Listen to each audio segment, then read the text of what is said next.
This video in the chapter 3.4 lecture notes is going to cover percentiles and I believe probably quartiles as well. We'll see how far we get. Now percentile P sub k of a data set is a value such that k% of the observations are less than or equal to the value. So this is just an imaginary lineup of data sets. So you have data that goes from your lowest value to your highest value. Then a percentile separates each percent. So there's the first percentile, 1% of people are below that. Then there's the second percentile, 2% are below that, 3 percentile, and so on, right? So you have your bottom 2% right there, your top 2% up here, and of course there's tons of these, right? There's 99 of them all together to get you 100 sections, okay? We're not going to do too much with percentiles, but they do get thrown around a little bit as a word, so I want you to understand what that means. So for example, suppose at a certain community college, it was found that the 30th percentile of credits that students are enrolled for is 7 units. Interpret the 30th percentile in the context of the situation. Okay, so that if a student is enrolled for 7 credits, 30% of the students at the college are enrolled for, actually I should have just said that, 30% of the students in the college are enrolled for less than or equal to 7 credits. Sorry about that. All right, what about the median? What percentile is that? The answer is the 50th, right? Because it's the median, it should be 50% below, 50% above, right? So that makes it the 50th percentile. Now in chapter 2.3 we learned about something called an ogive, which is also known as a percentile graph. It looks like this. This is the age and inauguration of the US presidents.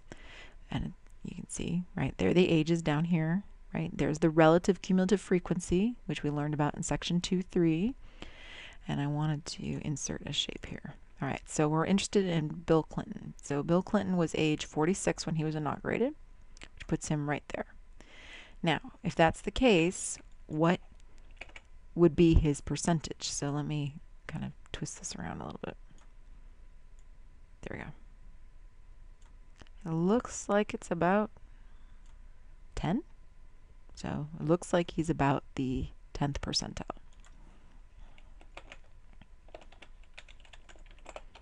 And I better not underline that. 10th percentile. Right? See below. There you go. So you go to the age, then you go across. Just on a side note, I'm going to make this a little bit. Oh, I can't. That's right. All right, so let me put that in there for Bill Clinton. So Bill Clinton at age 46 was about the 10th percentile. Now for the fun of it, what if I asked you for the 60th percentile, right? What age is the 60th percentile? Okay, just add in a little question for yourself. All right, so I'm giving you the reverse this time. I'm giving you the percentile, which is 60. So you take 60, go across, right? And then you make another arrow. Okay, let's see. That looks like it's pretty straight. Oops, right there. So it looks like, well, if this is 55 and that's 60, it looks like 57, 56 and a half.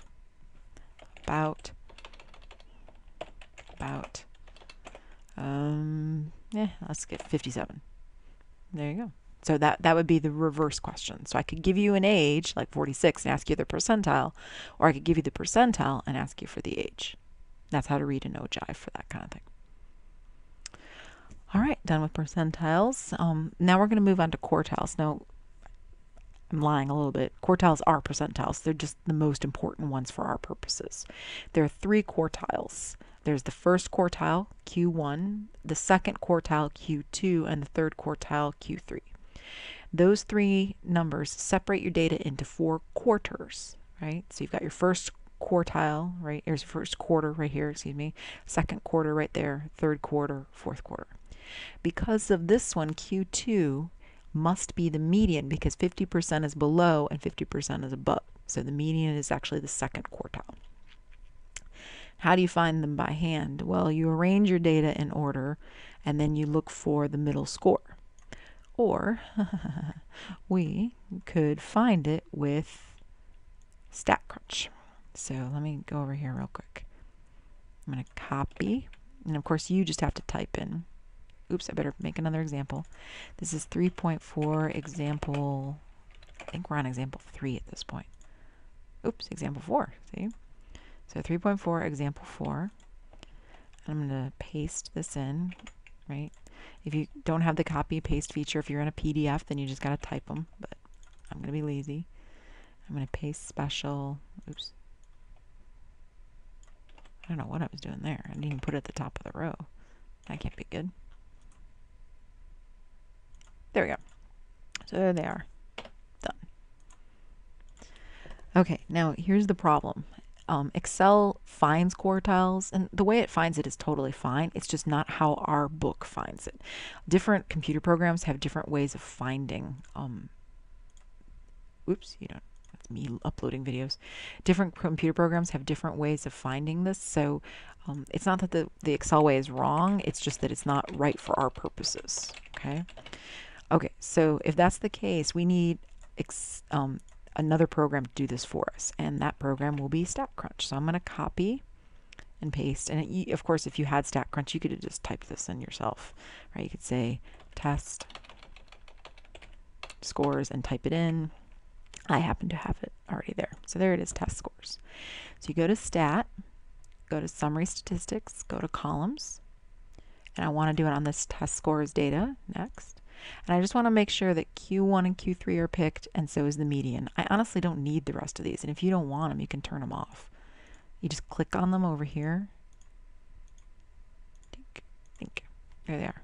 So I will get, here, I'm going to click all of them off. Q1, median, Q3. Calculate. And there they are.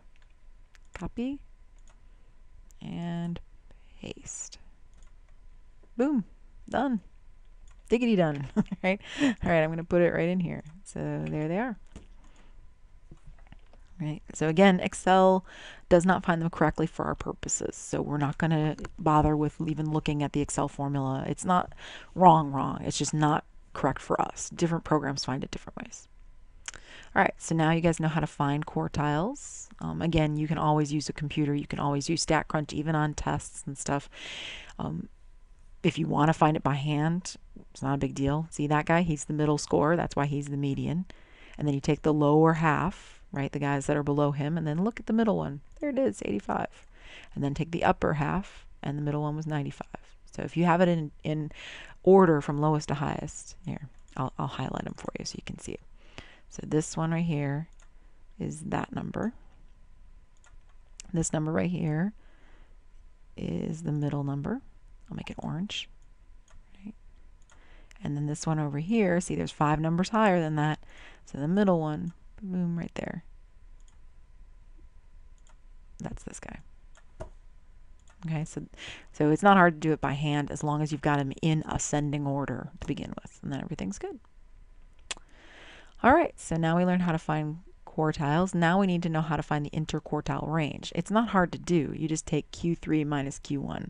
However, I will make note that when you went to summary stats columns, test scores, right? So I don't need all of these, but do you see this one right here? IQR. So calculate. There it is.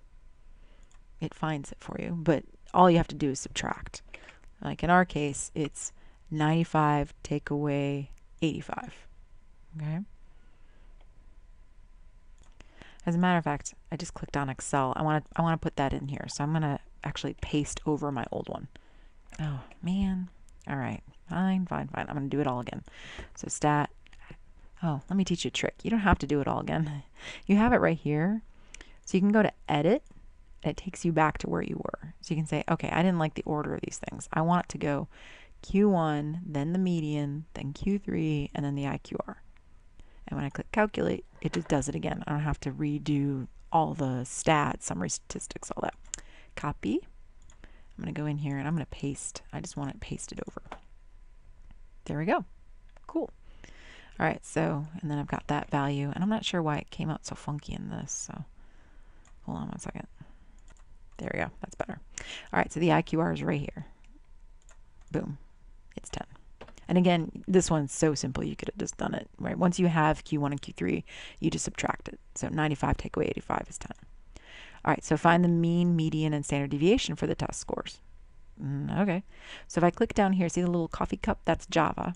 So if I click on my latest one, I can go back to edit. And they want the mean, the median, and the standard deviation. So I can turn off the Q1, the IQR, and so on. I can pick the mean, the median, and the standard deviation. Calculate. Copy. And actually, I'm going to go put these in Excel as well because I have to turn in this sheet. So there it is, mean, median, standard deviation. And I go back here and type in it. Oh, again. There we go. Oh, you do remember, just on a side note, to find the median with Excel, remember it was median of those numbers, right?